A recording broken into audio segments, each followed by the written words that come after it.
Είναι μια βροχερή μέρα του Ιούνιου και κατευθυνόμαστε νότια με προορισμό την όμορφη Σύφνο.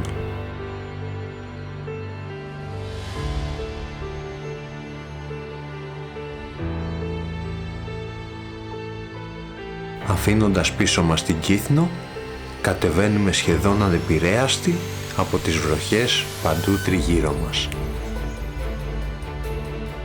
Με ρότα για τον Κύκλοπα, το νότιο ακροτήρι της ερήφου, θα συναντήσουμε ένα ωραίο σκαρί που ανεβαίνει κόντρα στον καιρό.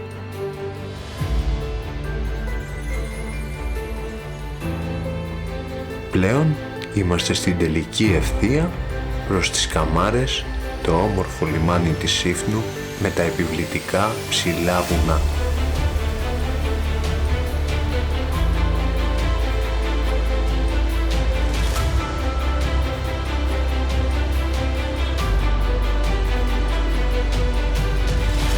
Βουνά που δείχνουν να χάνονται απότομα στη θάλασσα, προειδεάζοντάς με για τα πολύ βαθιά νερά της περιοχής. Νωρίς το πρωί, βουτώντας το μέρος για πρώτη φορά, θα δοκιμάσω μέσα σε 10 βουτιές να πιάσω ένα ωραίο ψάρι για να φάμε.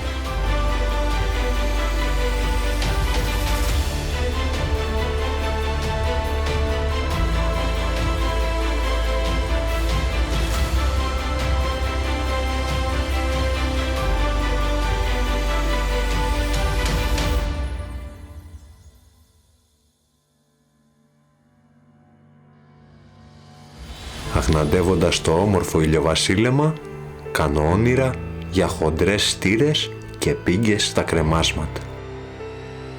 Για να δούμε τι μας επιφυλάσσει το πρωινό.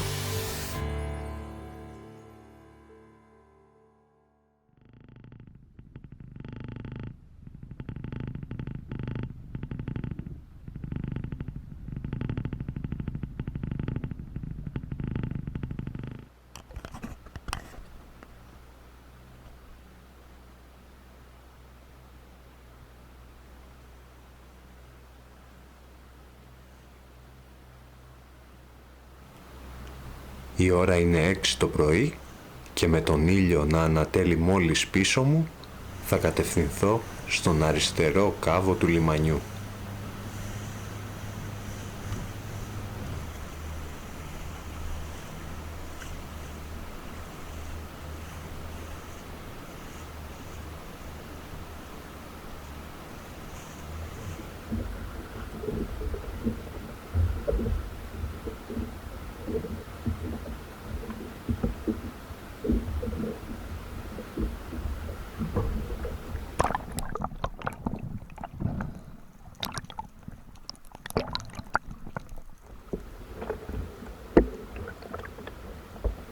Λίγα μέτρα μπροστά από το σκάφος θα επιχειρήσω την πρώτη αναγνωριστική βουτιά.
Παρά την πολύ όμορφη διαμόρφωση του βυθού, δεν εντοπίζω κάποιο ψάρι τριγύρω και θα προχωρήσω λίγα μέτρα παρακάτω.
Βγαίνοντας στο κόψιμο, θα δω μια καλή στήρα να κατευθύνεται προς τα δεξιά, όπου η διαμόρφωση φαίνεται πιο ενδιαφέρουσα.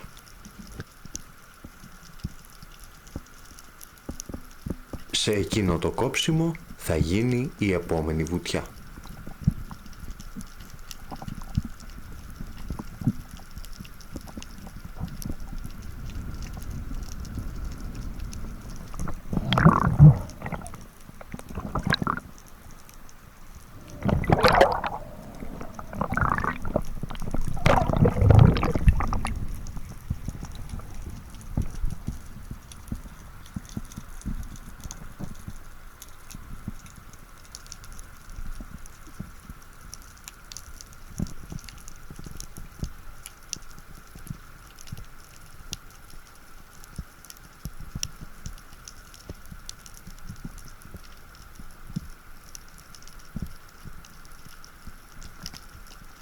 Πράγματι, βγαίνοντας στο κρέμασμα, θα εντοπίσω μια μεγάλη στήρα να καρτερεύει ανάμεσα στα σκαθάρια.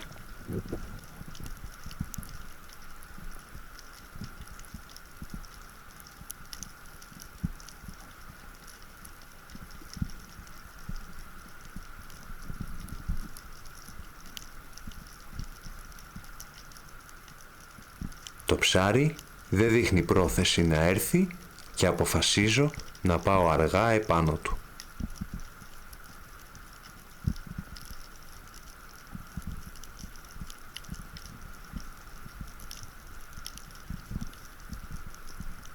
Καθώς όμως ξεκινάω το συρτό, ένα δεύτερο, πιο μεγάλο ψάρι θα ανέβει από τα βαθιά.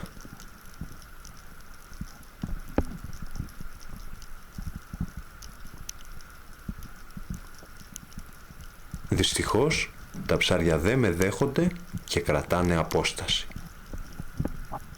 Έτσι, για να μην τα τρομάξω, αποφασίζω να αναδυθώ κολλητά στα βράχια και να κάνω την επόμενη βουτιά παρακάτω, αυτή τη φορά σε αντίθετη κατεύθυνση, ώστε να είμαι κόντρα στο ρέμα και να μην με ακούνε τα ψάρια.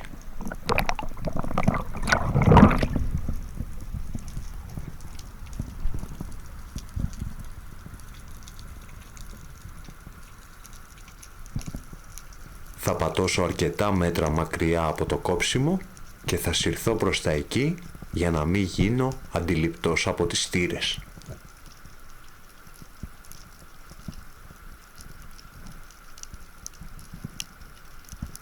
Θα βγω αργά, ελπίζοντας πως ένα από τα δύο ψάρια έχει παραμείνει στο σημείο που ήταν πριν.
Θα καθυστερήσω τη βολή για να μην ρίξω βράχο, αλλά το τρομερά μαχητικό ψάρι θα καταφέρει να σκιστεί τόσο πολύ που θα ξεπεράσει η δεύτερη βέργα.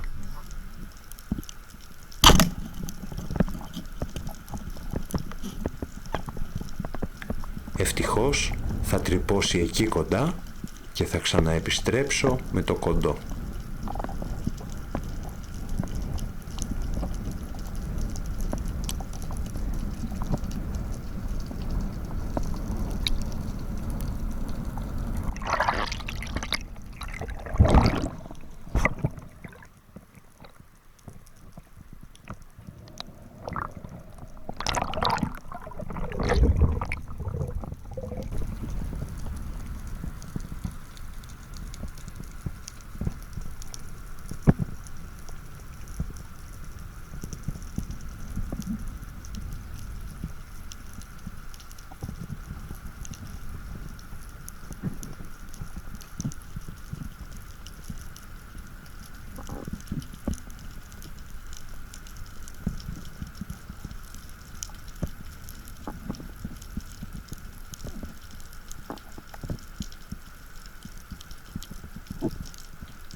Ανεβαίνοντας με το όμορφο ψάρι στο χέρι, αναλογίζομαι πόσο τυχερός είμαι που το ψάρι θα καταλήξει στα δικά μας στομάχια και όχι στον σκουλικιόν.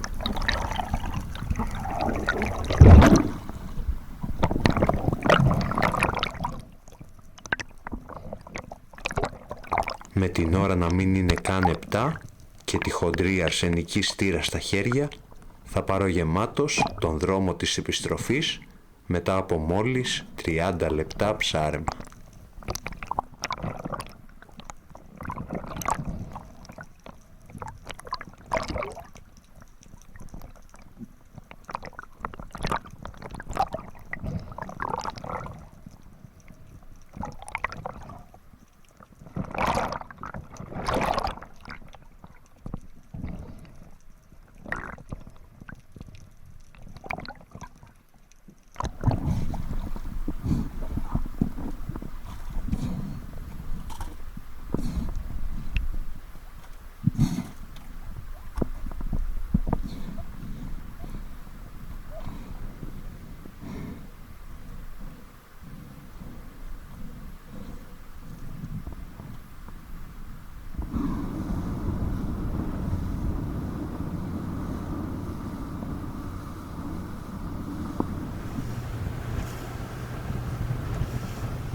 Όχι ρε, μίστης.